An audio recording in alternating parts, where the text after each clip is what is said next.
Gracias, Padre Celestial, oramos por la escuela dominical, oramos por estos maestros, oramos, Señor, para que los bendigas y permitas, Dios, que puedan ser instrumentos en tus manos todos los días.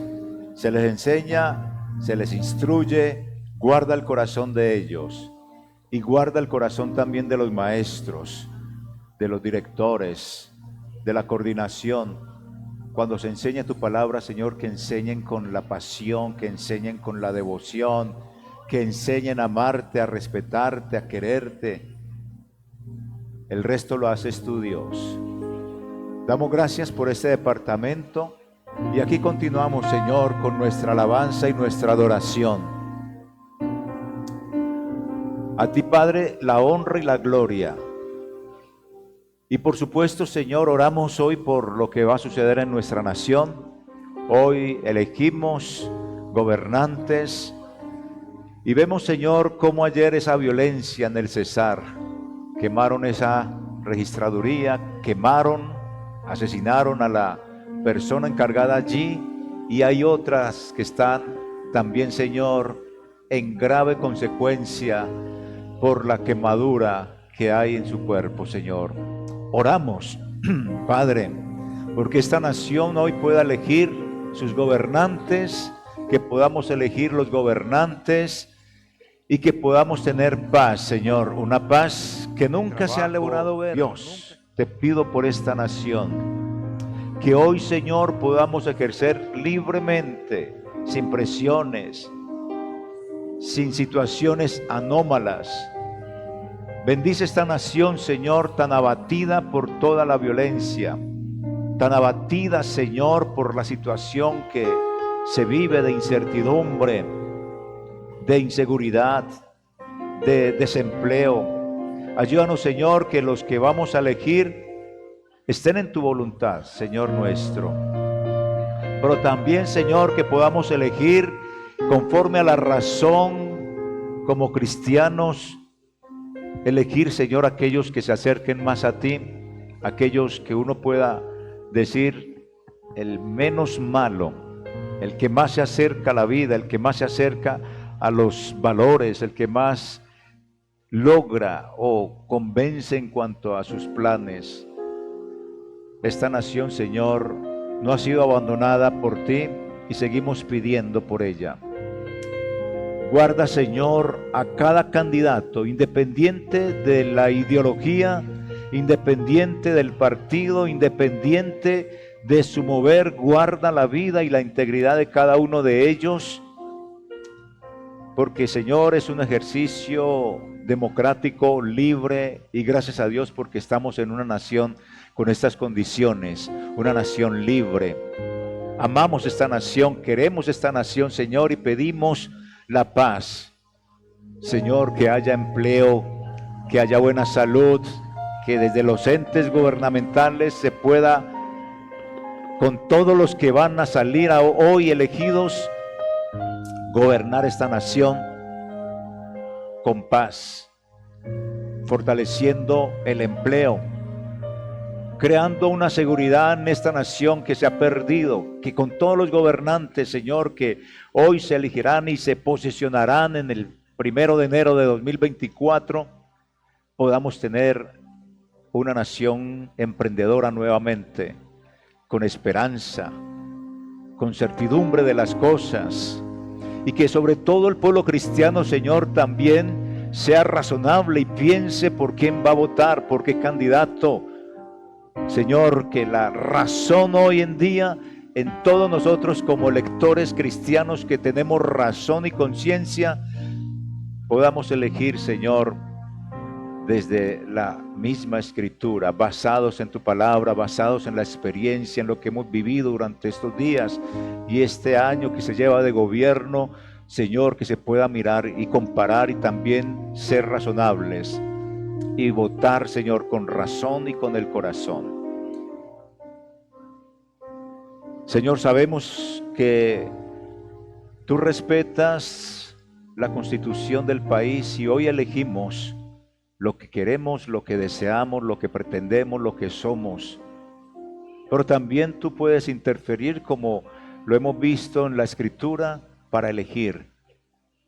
Tú puedes, Señor, hoy permitirnos que elijamos lo que queremos y acoges al que elijamos.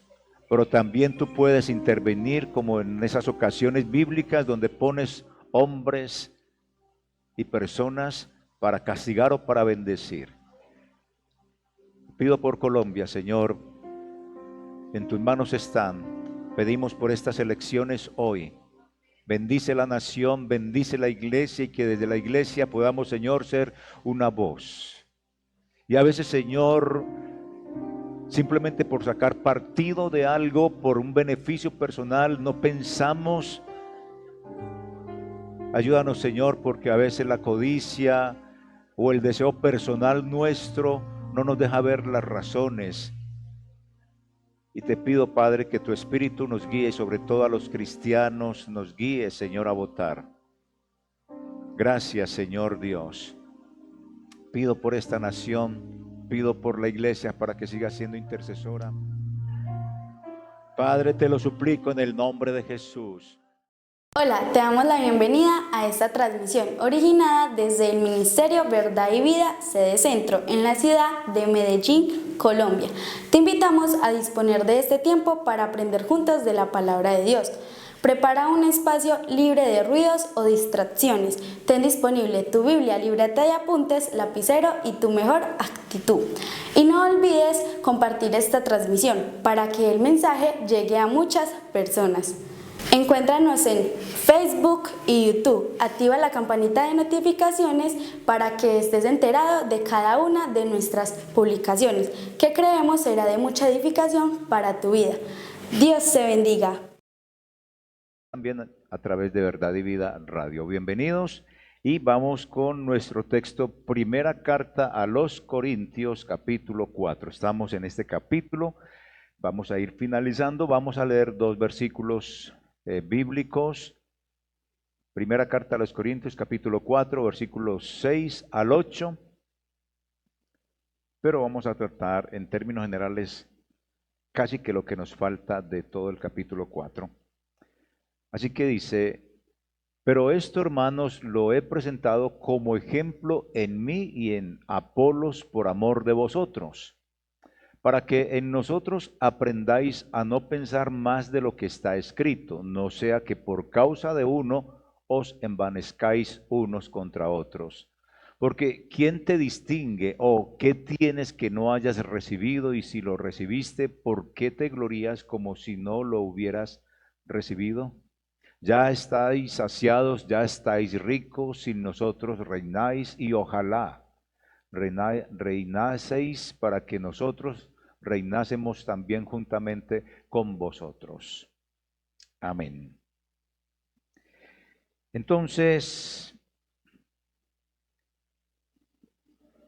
Pablo está tratando de un asunto de las divisiones, de cómo la misma congregación, porque viene contaminada de lo que es la cultura, trata de desintoxicar ese concepto de lo mismo que traen de la secularidad, que es tener maestros muy sabios y tenerlos por grupos y seguirlos. Entonces está Apolos, está Pablo, está Cefas, está Cristo y todos divididos con sus grupitos, y eso es lo que él está tratando de quitar. Y en este caso, entonces, les dice a ellos que se desinflen, que dejen de estar inflados por su orgullo, por su soberbia. En alguna ocasión le dije a alguien: hermano, ore por mí para que mantenga humilde, para que yo sea siempre humilde. Y esa persona me dijo: ¿sí? ¿Y de qué tiene que estar orgulloso? Entonces, ¿por qué razón tendrían los demás que considerarme superior a mí? ¿Por qué razón tendrían los demás que considerarlo a usted superior o mejor? Dígame la razón. Quizá sea mi propia opinión, mi opinión parcializada, la que me hace sentir más importante. Quizás sea lo mismo con usted. Su propia opinión parcializada, la que lo hace sentir muy importante y más importante que cualquier persona. Más importante que incluso su pareja, más importante que en el trabajo, que hasta el mismo jefe. Todos esos asuntos que tenemos de nuestra apreciación personal nos pueden subir el ego y es muy complicado porque el que sube como palma cae como coco. Juan el Bautista dijo, no puede el hombre recibir nada si no le fuere dado del cielo. Es necesario que Él crezca. ¿Quién es el que debe crecer en nosotros? Cristo, para que yo mengüe. Así que desinflémonos, por favor. Yo no sé hasta dónde estará el orgullo de cada uno de nosotros. No sé si usted tiene una varita donde usted mide eso, si se ha puesto el termómetro del orgullo y se ha medido y se mide todos los días a ver cómo está, si es que está un poquito inflado, y si está inflado comience a desinflarse. Porque lo que Pablo nos está hablando acá es, ¿qué es pues Apolos? Pues, ¿qué es? ¿Es que es muy importante o qué más importante que Cristo o qué? ¿Qué es pues Pablo? ¿Es que soy más importante yo que el mismo Cristo o qué? ¿Quién es más importante en la iglesia, el pastor o Cristo? Cristo, pero la iglesia a veces pone más importante a el pastor que a Cristo. Que no vino el pastor, ese culto va a ser muy aburrido. Que no vino el pastor X, el pastor Y, entonces el culto va a ser, no, qué pereza. ¿En quién tiene la mirada puesta? En un hombre. Bueno, entonces listo, no hay ningún problema. Cristo es Dios y Cristo se encarnó. Cristo al encarnarse quiere decir que vino aquí a la tierra y se hizo hombre. Cristo es un hombre, entonces siga a un hombre. Si quiere seguir a un hombre, siga a Cristo. Y Cristo es un hombre perfecto, ese sí no falla, ese sí no se infla, a ese no hay que desinflarlo, Él es perfecto. Entonces, si a usted le gusta seguir hombres, Cristo es Dios y es hombre a la vez, y a la vez es hombre perfecto. Sigamos a ese hombre, si es que quiere seguir hombres. Así que Pablo les plantea qué somos nosotros. Y dice, somos sencillamente servidores. Y recuerden que Pablo ha dicho, somos ayudantes. Los siervos del Señor somos ayudantes. Los siervos del Señor ocupan el segundo lugar. Cuando digo segundo lugar, es decir, Cristo es el centro, como es el centro de toda la liturgia, como es el centro de cada creyente, de todos ustedes. Pero el pastor es un servidor, es un ayudante, es un administrador, no más. Lo mismo, todos nos constituimos en ayudantes, no solo el pastor, sino todos ustedes, porque hacen también la obra del Señor, evangelizando, orando, ofrendando, viniendo a la iglesia, compartiendo la palabra a personas conocidas y no conocidas. Entonces, estamos al mismo nivel. Ni el pastor es más que usted, ni yo soy menos que usted, somos iguales. Como les he dicho, la sangre de Cristo nos limpió del pecado a todos por igual. Ni yo necesité 2 goticas más de sangre, ni usted necesitó 4 goticas más de sangre porque tenía más pecados que yo. No, todos somos iguales. La misma sangre de Cristo nos ha limpiado. Ni la sangre con la cual Él me limpió es sangre azul y la de usted es roja como para hacer la distinción. No. Por favor, entonces ubiquémonos y tampoco suba al pastor Javier, al pastor X, al pastor Y. No. Ubiquémonos como debemos de ubicarnos, por favor. Así que ese era uno de los problemas de la iglesia de Corintios, que se causaban divisiones por esas preferencias, porque este era más sabio, este era más elocuente, este era más bonito, este salía en las redes sociales, este tenía todos los medios de comunicación. No. Por favor, busque la palabra y que cada predicación se centre en Cristo Jesús, no en lo que yo hago o no hago, sino qué hace Cristo Jesús, qué fue lo que hizo y proclamar la venida de Jesús. Términos generales, siempre hablar de Cristo. Ahora, Pablo y Apolos eran amigos, ellos no eran enemigos, y ambos pertenecían a Cristo, y Cristo les pertenecía a ellos, y todo lo de Cristo es de la iglesia. Entonces todos los siervos del Señor, independiente de su preferencia, son de ustedes, somos de ustedes, ustedes son de nosotros, porque todos somos de Dios. Es la conclusión a la que llega Pablo en el capítulo 3, versículos 21 hasta el 23. Así que cada uno de ellos utilizaba su propio don. Pablo, Apolos, Cefas, utilizaba su propio don para el beneficio de la iglesia. Entonces, vamos a ver lo que dijo Pablo acerca de todo esto. Y él va a ir como concluyendo en este capítulo 4 para entrar en el 5 a resolver problemas. Ahora, el tema dominante desde el capítulo 1 hasta este capítulo 4, el tema dominante es una palabrita y es orgullo, jactancia, inflados. Entonces, el orgullo de los divisionistas, el orgullo de los que buscaban siempre seguir a este o aquel, porque consideraba mejor a este predicador que al otro. Así que creo que para nosotros la idea y lo que podemos aplicar en la iglesia y creo que en el contexto social, familiar en el cual Dios nos ha ubicado, es este: desinflémonos. Deje su bendito orgullo, deje su bobadita, deje de sentir que usted es más que el otro, que la otra. Eso quíteselo de encima, por favor, porque igual vamos a la misma sepultura. Vamos a oler pésimo cuando nos muramos.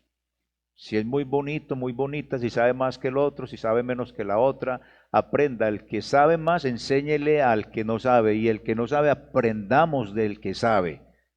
Ubiquémonos, hermanos amados, que somos igualiticos, desinflémonos. No use lo que sabe tratando de humillar al otro y menospreciando al otro, que es lo que también Pablo nos está planteando aquí.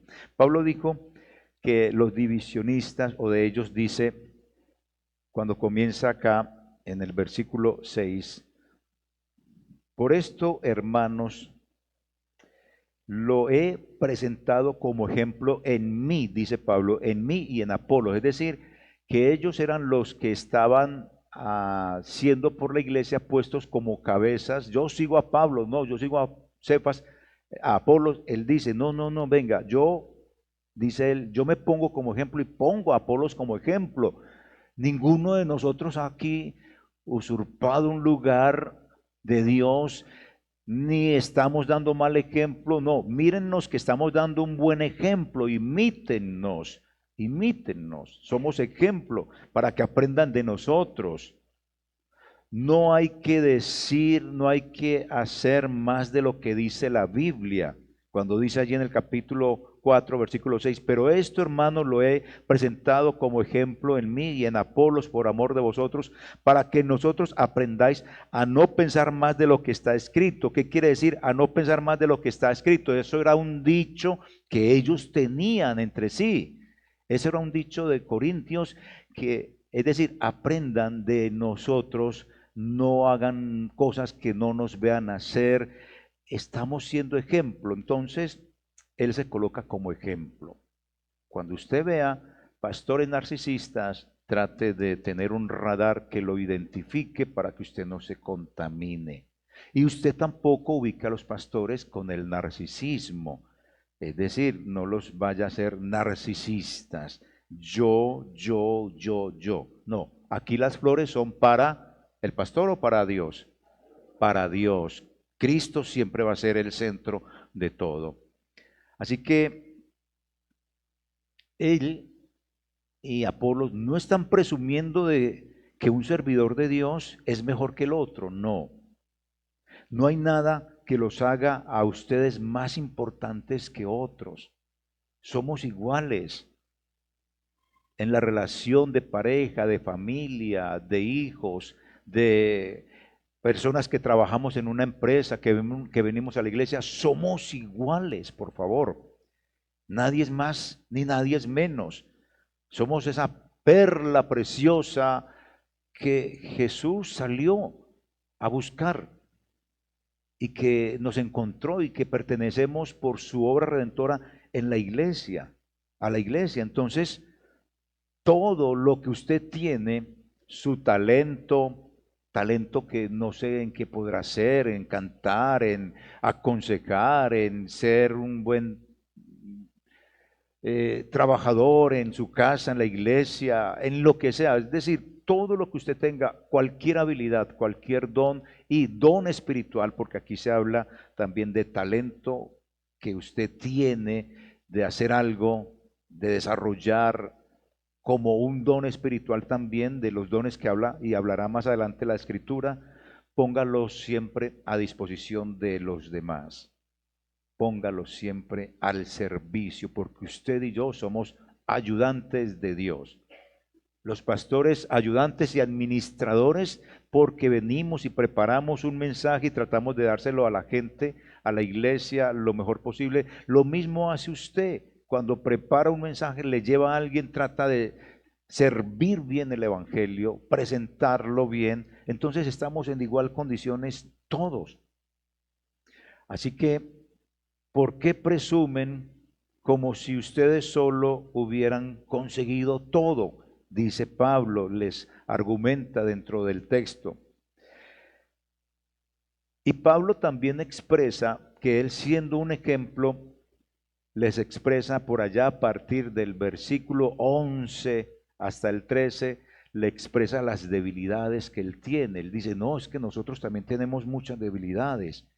Y le dice, pero me parece que a nosotros, dice él, los apóstoles, Dios nos ha dejado en el último lugar. Parecemos prisioneros condenados a muerte. Somos el hazmerreír del mundo entero y hasta de los ángeles. Mira hasta dónde se ubica él, el hazmerreír. Y ya en la próxima predicación miraremos qué quiere decir todo esto del hazmerreír y hasta de los ángeles. Entonces mire la condición en la que tenían a los apóstoles en ese momento, en el contexto secular y aún dentro de la misma iglesia. O sea, él fue bien maltratado. Sin embargo, él se ubica al nivel de todos y dice, no, no soy ni más ni menos. Eso es un sentido de humildad que este hombre nos está enseñando. Y sigue diciendo que padecemos hambre, tenemos sed, estamos desnudos, somos abofeteados y no tenemos morada fija. Continúa, nos fatigamos trabajando con nuestras propias manos, nos maldicen y bendecimos, padecemos persecución y la soportamos. Nos difaman y rogamos, hemos venido a ser hasta ahora como la escoria, como el popó del mundo, lo que le está diciendo, y el desecho de todos. Todo eso habla Pablo acerca de, ubiquémonos, por favor, ubiquémonos, todos somos iguales delante de Dios.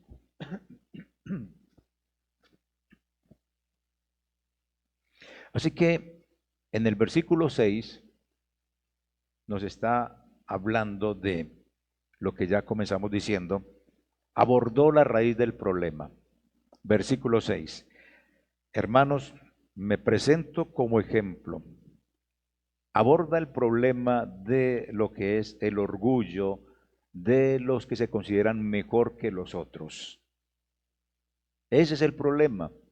Personalmente, en el ambiente familiar, en el ambiente social en el que cada uno de nosotros se desenvuelve, ¿cómo se considera cada uno? Piénselo. En la iglesia, ¿cómo se consideran? Los de la alabanza, ¿cómo se consideran entre ellos? Los diáconos, ¿cómo se consideran entre ellos?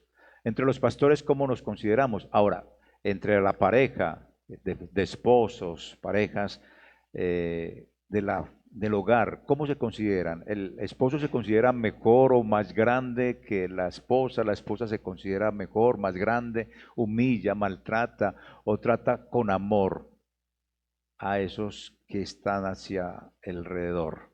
¿Cómo nos comportamos, cierto? maltrata, humilla o enseña, su aporte, su habilidad, su conocimiento lo pone al servicio de, o con eso le da bofeteadas a la gente. ¿Cómo es? ¿Cómo somos todos en ese concepto? Porque la raíz del problema que él está hablando acá también es eso que les estoy diciendo, el orgullo. Ese orgullo los había inflado. Y la palabra que él utiliza, aunque no la traducen así, es inflado, se infló. Pero la gente se había inflado contra Pablo, ese es el problema, porque no lo querían, algunos no lo querían. Entonces, por eso Pablo intentó desinflarlos, como que cogió un alfiler y comenzó a chuzarlos a todos ahí los que estaban inflados, a desinflarlos. Y lo hace mediante 3 preguntas retóricas. ¿Qué te distingue? ¿O qué tienes que no hayas recibido? Y tercera, y si lo recibiste, ¿por qué te glorías? ¿Por qué te inflas? Como si lo hubieras recibido, como si no lo hubieras recibido. Entonces comienza a desinflarlos con estas preguntas. Y luego lanza en ristre contra el orgullo de los que están en la iglesia y que causan divisiones, que porque este es mejor, es más elocuente, que porque aquel es más sabio, que porque aquel es más famoso, que diríamos lo mismo, es que este es más famoso, este anda en todas las redes sociales, este es, mejor dicho, se monta ahí al púlpito y desciende el Espíritu de Dios a estar con él, y él es Dios es el ayudante de ese pastor.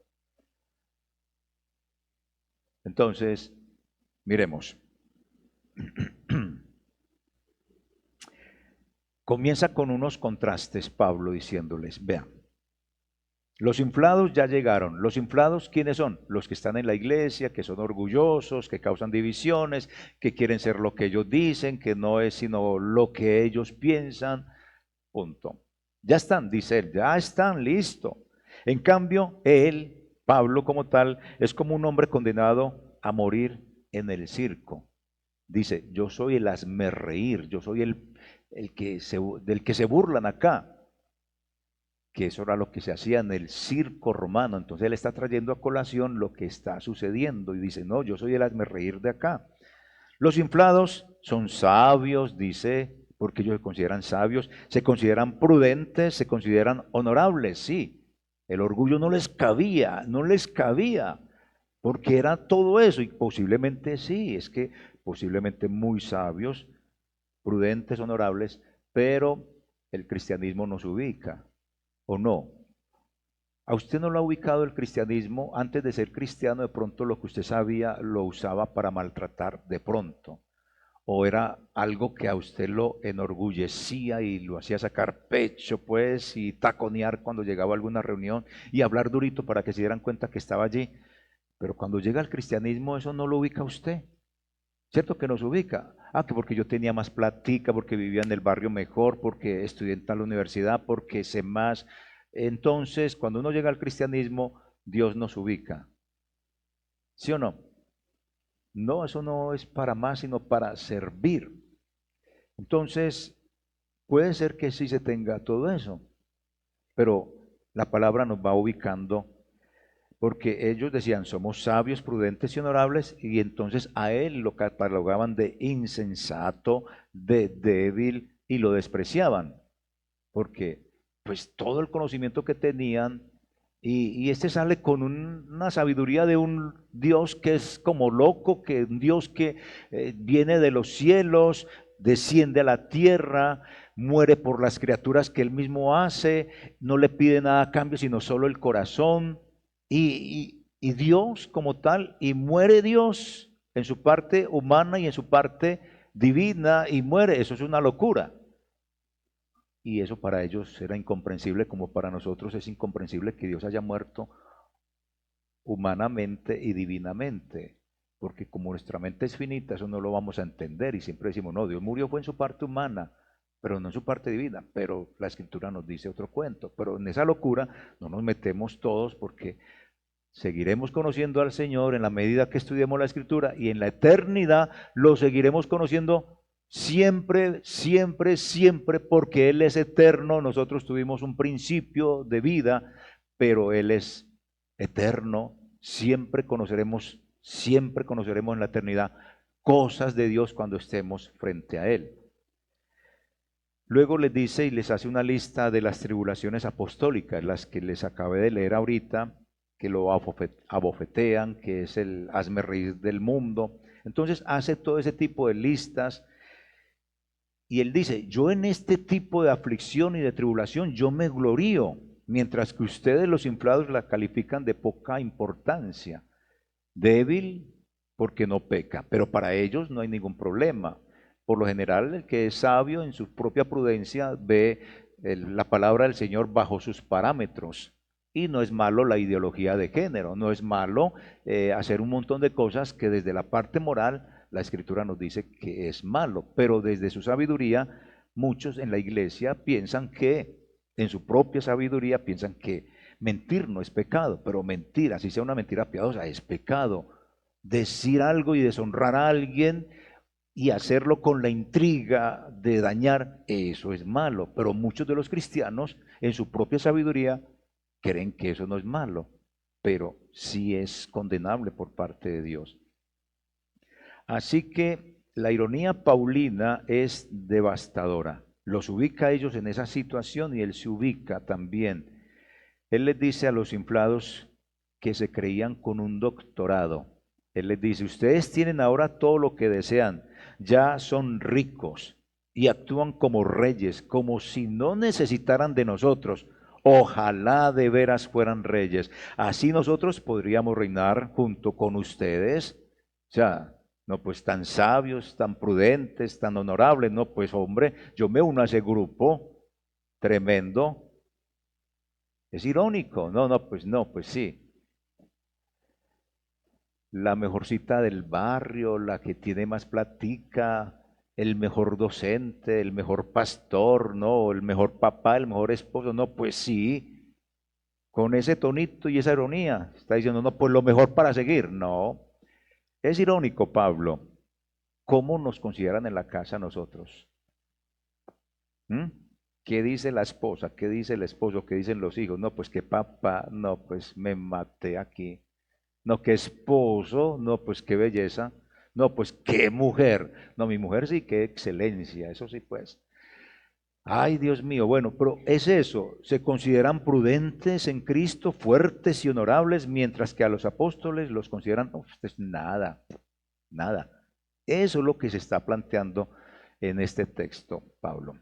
Entonces, el texto nos habla del ministerio apostólico de Pablo, eso es claro, habla del ministerio apostólico de Pablo, de la crítica injustificada que le están haciendo, de saber que Dios va a juzgar las intenciones de los corazones, y lo recordamos que somos cristianos, pero a partir del cristianismo, el corazón Dios no lo pide.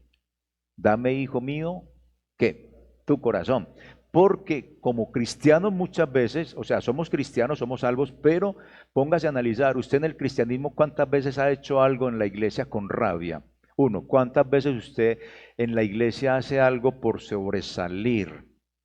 ¿Cuántas veces usted hace en la iglesia algo como por, ay, no, por no dejar, pero viene y lo hace?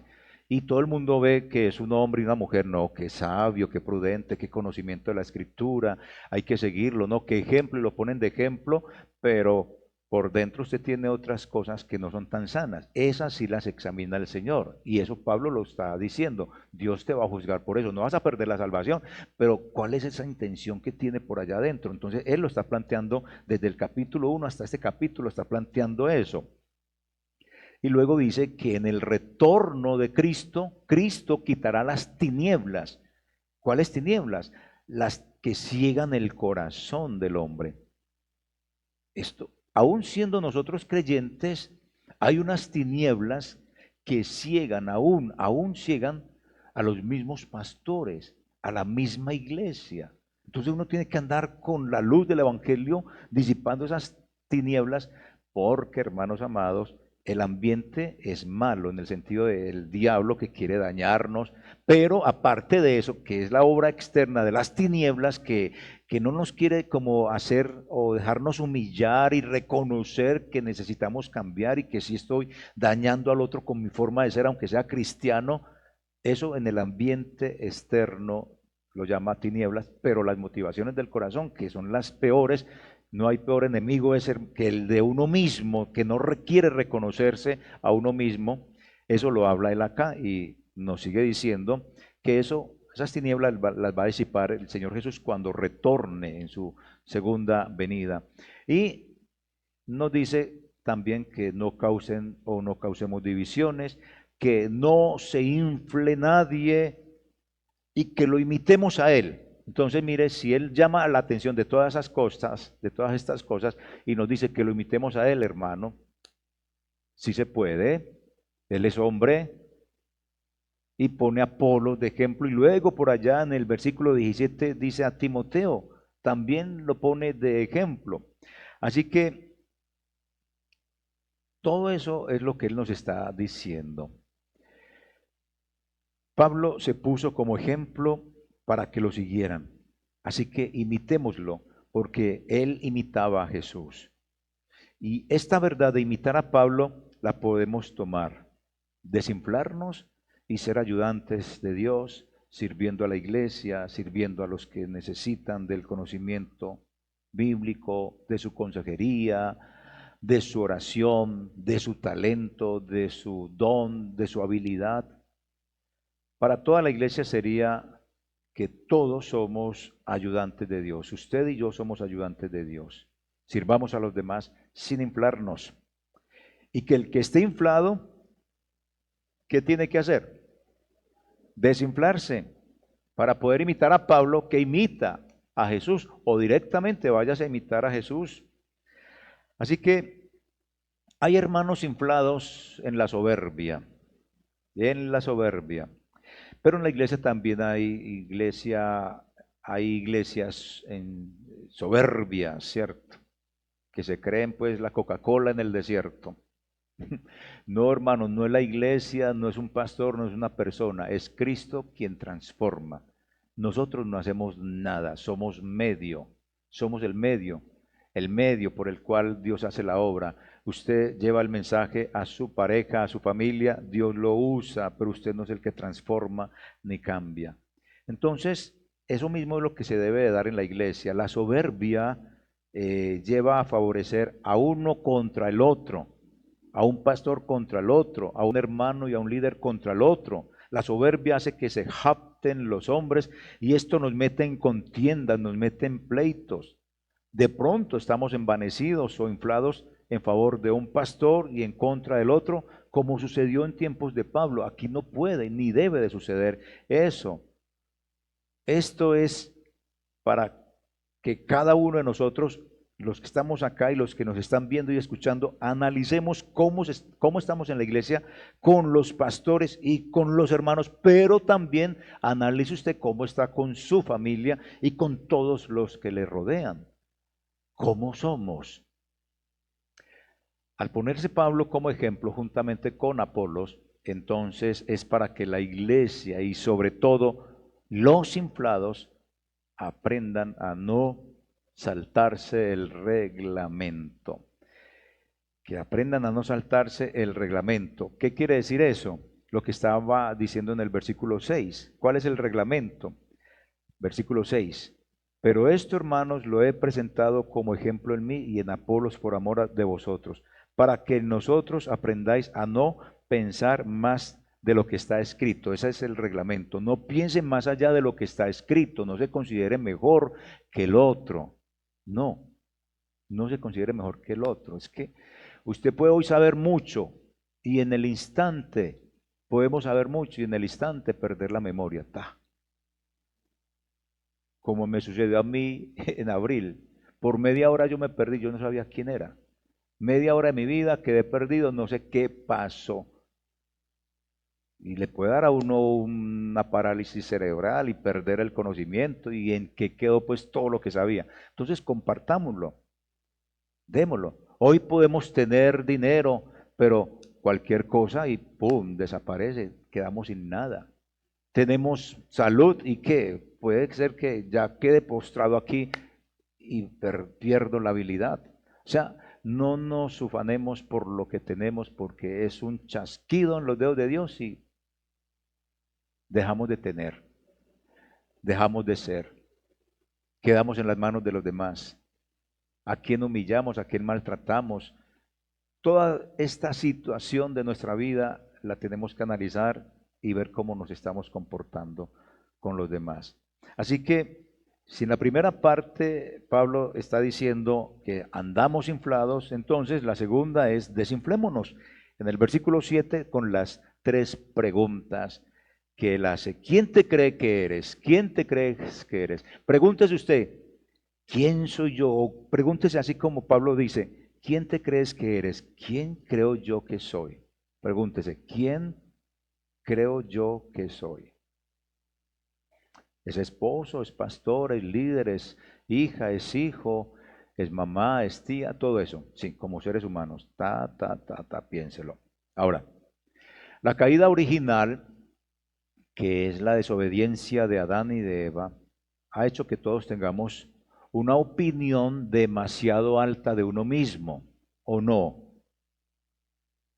¿O ustedes son tan humildes que piensan que no son más que otros? Ah, ve, como agachan la cabeza automáticamente. Tan bueno el ejercicio, desde acá lo vi yo. Ustedes no lo vieron, pero yo sí lo vi. Agacharon la cabeza algunas personas, porque es eso, es confrontarnos, ¿cierto? Aquí entonces, la caída original ha hecho que todos tengamos un concepto demasiado elevado de nosotros mismos, mientras que los demás son inferiores a nosotros. ¿No ha pensado usted eso, que de pronto usted considera que usted es más que él, más que ella? Y yo no sé hasta dónde uno considere ejemplos como este que se den en la iglesia, que el machismo, las personas machistas, que a veces las mujeres son también bien machistas y hacen a los hombres machistas, consideran a los hombres más que las mismas mujeres. En ese sentido, pues físicamente diferentes, total, en forma de pensar total, pero frente al Señor, ¿qué? Y en los roles, ¿cierto? Hay situaciones de guerra, de roles, del feminismo, de la liberación, del machismo, todas estas cosas, entonces consideran a los demás inferiores a nosotros. Yo no puedo considerar a nadie inferior, no. Yo tengo el siguiente pensamiento. Vamos a poner el ejemplo sencillito, sencillito, a ver. Mm, por ejemplo, William, ¿sabe manejar esa máquina que sube a los... ¿Cómo se llama eso? ¿Cómo? Una grúa. Él sabe manejar una grúa. Yo no sé manejar una grúa. Entonces, yo voy y aprendo de él si necesito. Pero yo no me voy a llenar del orgullo, no, es que William, es como que me cae mal, como que, ay, no, como que es tan imponente, entonces yo no voy. No, tengo que humillarme, o más que humillarme es reconocer que él sabe lo que yo no sé. Entonces yo voy y le digo y le pido el favor que me enseñe. Como el que sabe ordeñar, sí, yo no sé ordeñar. Si yo voy al campo y cojo la ubre de la vaca, a mí me da miedo que con la cola o con la pata me dé un golpe, entonces yo ni me arriesgo. Y lo hice alguna vez y eso no salió nada. Entonces voy y le digo al que sabe ordeñar que me enseñe. Entonces, ¿qué problema hay en reconocer que yo no sé? No. Entonces, ¿quién te crees que eres? Usted puede saber cosas, enséñeselas a los demás. Así que piense en a quién humilla porque usted gana más. Piense a quién humilla porque a usted lo buscan más, porque usted es más, de pronto, más famoso que su esposa o su esposo, o sus hijos, o lo conocen más o lo reconocen más. Y usted con eso utiliza eso para humillar, para maltratar. Sí, que estudió más y yo gano más. Mm, Imagínense, mi esposa toda la vida ha ganado más que yo. Ahora cambiaron los papeles. Ay, Dios mío, porque ya pensionada, entonces no gana lo que ganaba antes, ¿cierto? Entonces, mire las vueltas de la vida, lo que nos da a nosotros. Entonces, todo eso, ¿cómo lo manejamos? no da gracias a Dios siquiera por los dones que Dios le ha dado, por los talentos que ha recibido, cree que esos regalos de Dios se convierten en una señal de prestigio y causa divisiones en su trabajo y problemas en todas partes, porque se cree lo mejor, la Coca-Cola del desierto, no, mejor dicho, detrás de usted va todo el mundo.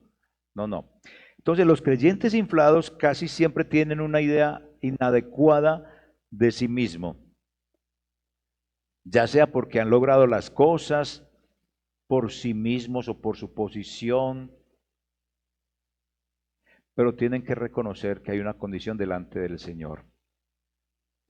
El problema, ¿quién te crees que eres? En ese caso del apóstol que está tratando y trayéndolo al tiempo de hoy, hay muchos en la iglesia y aún pastores y líderes, y que eso no suceda con nosotros, que se consideran merecedores en vez de necesitados.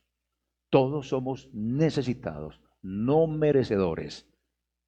¿Qué es que yo me merezco esto porque soy? No, usted y yo somos necesitados. En la gracia de Dios todos somos necesitados. Ninguno es merecedor, no nos merecíamos la salvación, necesitábamos la salvación y esa nos la dio el Señor. Entonces, hermanos, pilas con eso. Segunda pregunta para desinflarnos. ¿Qué tienes que no hayas recibido? Si todos nosotros somos algo en esta vida, es porque a cada uno nos lo dio Dios, es lo que dice Pablo. Es porque nos lo dio Dios. Si usted es papá, si es esposo, si es mamá, si es pastor, si es jefe en alguna parte, un ciudadano normal, todo se lo dio Dios. Ahora, todos tenemos que administrar bien lo que nos ha dado Dios, porque muchas veces Dios nos da cosas y no las administramos bien y perdemos. Entonces castigamos a Dios y lo culpamos. No, a veces hay cosas que no administramos bien. Entonces, la gente en esta congregación acá, Ministerio de Verdad y Vida, tiene dones, pero tenga presente que sus virtudes, sus habilidades, sus dones no se logran por esfuerzos humanos. Todo, o sea, todo lo que usted tenga. Si usted tiene un talento para administrar, si usted tiene un talento para cantar, si usted tiene un talento para aconsejar, si usted tiene un talento para hacer algo, su profesión, muchos de estos talentos usted los perfeccionó en la universidad, en su estudio, en cursos, en la experiencia, y eso está bien y se lo dio Dios.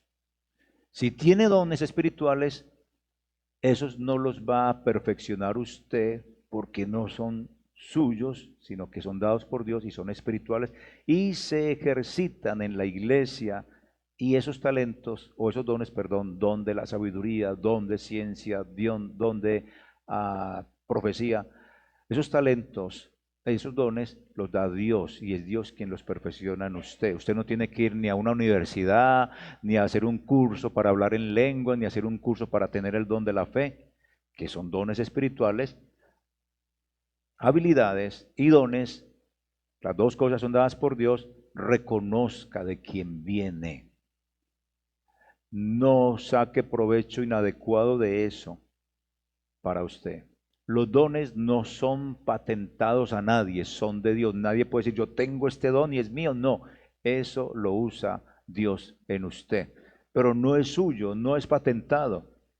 Si de pronto llega a creer que los dones espirituales son producto de su habilidad, los dones de la iglesia, el don de la fe, don de sanidad, don de milagros, y no reconoce a Dios, puede tener esos dones y Dios lo usa, pero pierde la eficacia del don, porque los dones están para edificar a la iglesia y que Dios sea el que se lleve las flores, no usted. Tenga mucho cuidado también con eso.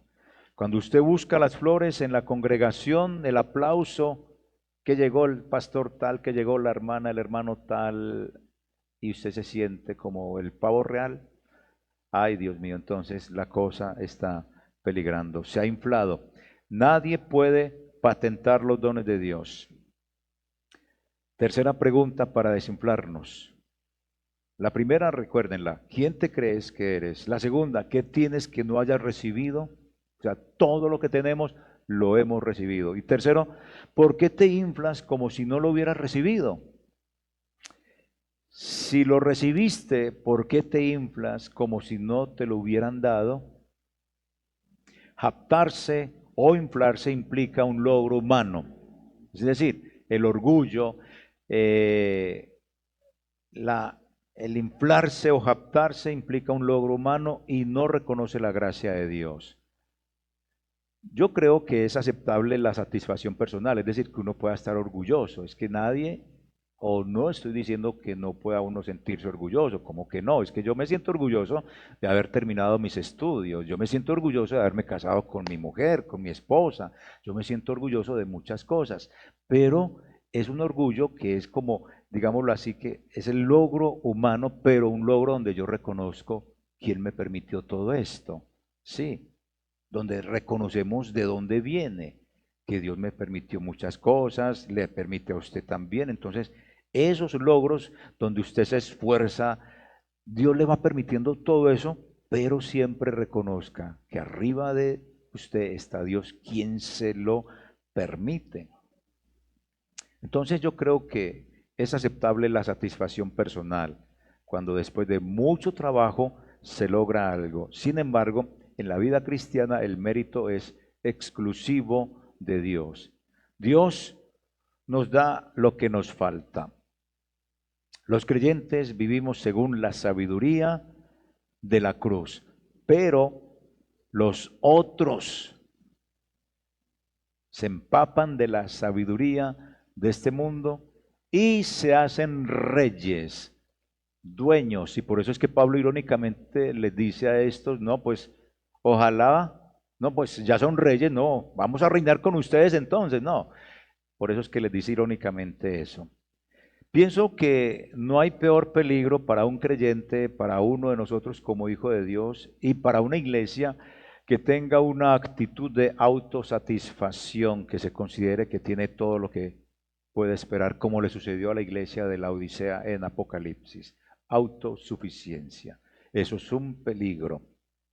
Y si a usted le gusta ver mucho enlace, si a usted le gusta estar andando en redes sociales buscando predicadores y todo eso, usted le invito, no tiene que dejarlo de escuchar, sino que filtren y mire todos esos mensajes. ¿Dónde se glorifica a Jesús? Si los mensajes aterrizan en Cristo Jesús o si aterrizan en los logros humanos, si aterriza y gira todo en torno a un predicador o en torno a lo que Dios hace con ellos o se presenta a Jesús. Porque lo único que usted tiene que examinar en los mensajes es eso. ¿Se habla de Jesús? ¿Se presenta a Jesús como el Salvador? ¿O es el pastor el Salvador? ¿O es la congregación el Salvador? ¿O es la teología de la prosperidad? Venga y pacte con el Señor que Dios le va a dar. Analice todo eso, por favor. Porque se empapan de la sabiduría del mundo y se hacen reyes. Así que, como les dije, pienso que no hay peor peligro para un creyente y para una iglesia que tenga una actitud de autosuficiencia. El eje central del problema de Corinto, aparte pues de lo que estoy diciendo, era que tenían la convicción de que era una iglesia exitosa, era una iglesia viva, era una iglesia madura y eficaz.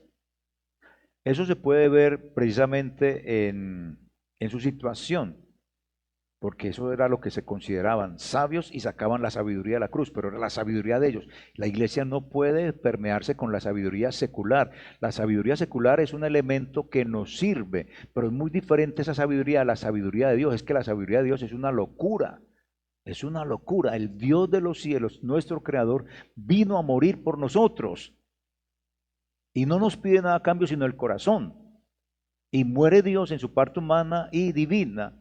Eso es una locura, porque todas las demás religiones lo único que hacen es venga y haga para ese Dios, venga y realice para ese Dios que usted cree. Eso hacen todas las religiones. La única religión del mundo donde el Dios hace por sus criaturas es la que se presenta aquí en la Escritura, en la Biblia. Dios hizo por nosotros no hacemos nada por Él, sino que Él lo hizo por nosotros para salvarnos. Entonces, cuando un pastor, una congregación, una literatura, cualquier medio de comunicación, presente un evangelio y se salga de este orden de Cristo como eje central, hermano, empieza a desechar todo eso. Eso no le sirve por muy bueno que sea, porque hay que distinguir predicaciones que me hablen de Jesús o predicaciones motivadoras, porque de eso sí existe mucha predicación motivadora, que le enciende los ánimos, que lo pone a gritar, que lo pone a llorar, que lo hace caer, pero de Cristo, ¿qué se enseña? Eso tienen que tenerlo muy presente. Entonces se consideraban una iglesia madura y eficaz, pero mire, tenían todos los dones espirituales y sacaban a Dios. Ese es el peligro. Ese puede ser el ambiente de la iglesia de Cristo actual. Están contentos con su estado espiritual, están contentos con su liderazgo, con su calidad de vida en general. Entonces tengan cuidado donde está Cristo. Así que ya para ir finalizando, hermanos, de estos capítulos que hemos estudiado, hemos aprendido, o por lo menos yo he aprendido de lo que les he enseñado a ustedes, espero que así sea captado. He aprendido y hemos aprendido que el dueño de la iglesia es Cristo. Nadie más, por importante que sea en el mundo, es el dueño de la iglesia.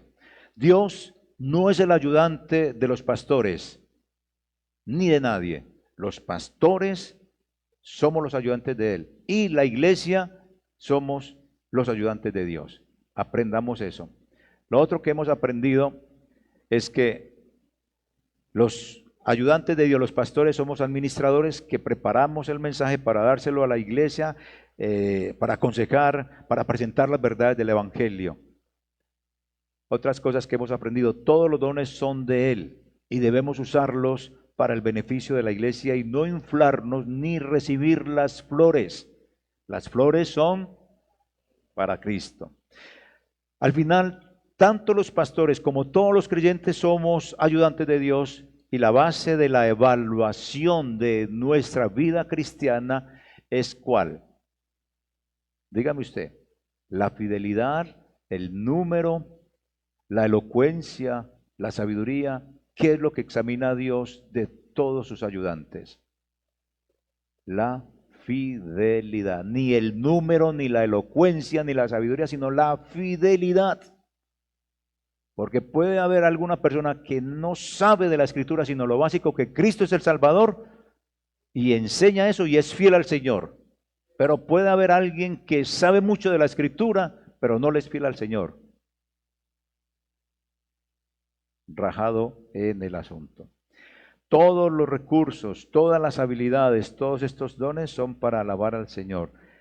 Sea la cantidad de recursos o de dones que tengamos, es Dios quien nos los da. Entonces, ¿por qué inflarnos? ¿Por qué jactarnos y crear divisiones y poner a Dios en el segundo lugar después del pastor o del líder? No, Dios es el centro de todo. El asunto es cómo los usamos, porque quien ha recibido mucho, mucho se le exigirá, tiene muchas responsabilidades.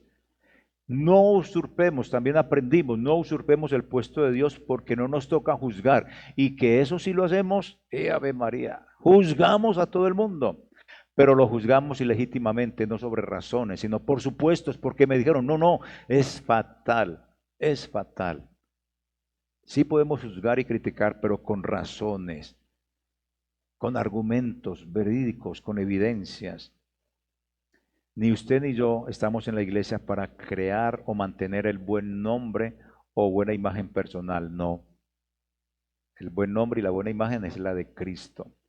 Dios conoce las intenciones del corazón de cada uno de nosotros, y es lo que le interesa y por lo cual nos deberíamos interesar nosotros. ¿Cómo hacemos las cosas? ¿Cómo vivimos el cristianismo? ¿Cuál es la intención que tenemos? Dios conoce las intenciones del corazón, y eso es lo que Él va a juzgarnos cuando estemos delante de Él. Incline su cabeza y oremos en esta mañana. ¿Quién crees que eres? ¿Quién crees que eres? Así que, Padre, ayúdanos, porque como iglesia, ¿qué estamos haciendo con los recursos de Dios que Él nos ha dado? ¿Qué hace usted con los dones que Dios le dio? Usted tiene dones, ¿y qué pasa? ¿Qué pasa con su habilidad? de liderar, su habilidad de enseñar, de aconsejar, de administrar, de hacer cosas, están ahí represadas.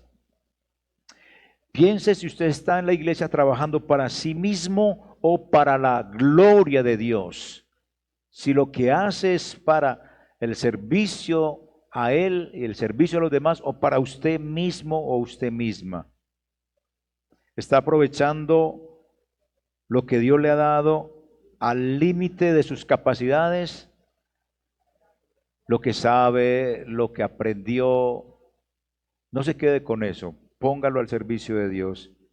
Así que mi hermano, para finalizar, según esta predicación, ¿qué actitud o actividad debemos cambiar en nuestra vida? Agradezca al Señor por lo que somos. ¿Qué es usted delante del Señor? ¿Qué es usted? No se infle, y si está inflado, desínflese. Agradezcamos al Señor porque Él nos ha hecho distintos. Agradezcamos a Dios por lo que somos, sin inflarnos de esas situaciones que nos pueden diferenciar de los demás. Y agradezcamos por lo que distingue también a los demás de nosotros, ya que ellos como nosotros somos regalo de Dios, somos distintos, tenemos dones de Dios, todos tenemos cosas del Señor, diferentes, pero esa diferencia no me debe de inflar, porque a la final todos somos un regalo de Dios para la iglesia. Pongamos ese regalo al servicio de la obra del Señor y que el Señor se lleve las flores. Amén. Mis hermanos, Dios los bendiga. Muchas gracias. Finalizamos.